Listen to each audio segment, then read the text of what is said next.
Here we go. Here's an 18-inch Miss Nippon. These were made, these could have been made before the war ended. I'm not really sure. We figure anytime between 1940 and 1950, because these are old. These have, this one has the horseshoe motors. And anyway, it's hull number 29. It's in a very popular color, black and white.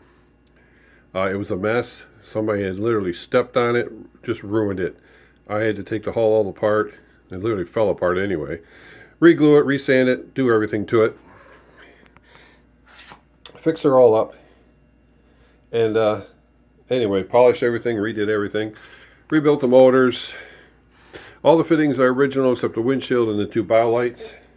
The wiring was shot on the bow lights. I could not repair them, so I put a set of the new old stock ones I have. And anyway, beautiful paint job. Come out really great. There's the Miss Nippon stickers I had made for it. Black ones never had stickers. Never had Miss Nippon painted on them. So I had some made in gold with a maroon outline. And they look pretty good. But here it is. It's very loud. Now I'll go ahead and turn the steering wheel.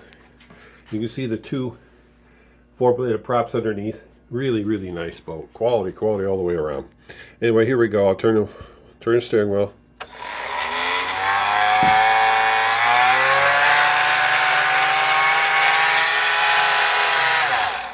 One motor sticks a little bit. You have to give her a little prod. But that's common with these.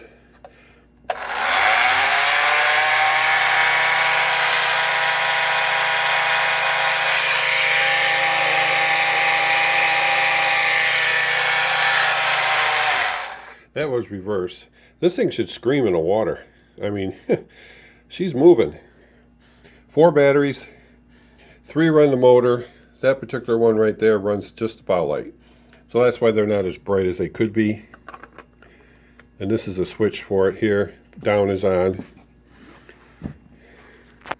You see the lights. You pull up,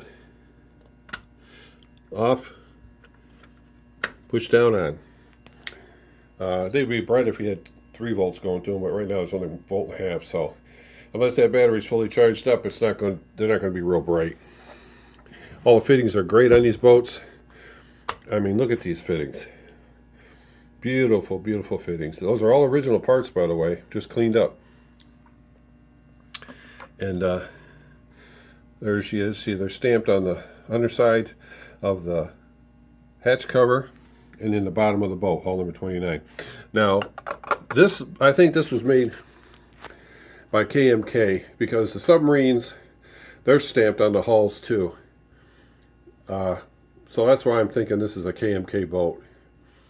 And there isn't any markings on it to tell you otherwise, but that's my guess. Because the submarine, I know, were made by KMKs, the big 27-inch number 2s. And I have quite a few of those I'm restoring. And anyway, this is a beautiful boat. Restoration video will be going on YouTube also. You can see that. You can see what kind of mess it was in. Thanks for all the kind comments on my boats, my restorations. The RC Craft website is down right now, and I'm in the process of redoing it, which is a total pain, but I'll get it done eventually. But anyway, if you got a question about a boat availability or a restoration, email me at rbojck@gmail.com and send me your information, and I'll get back with you as soon as I can. Thanks again.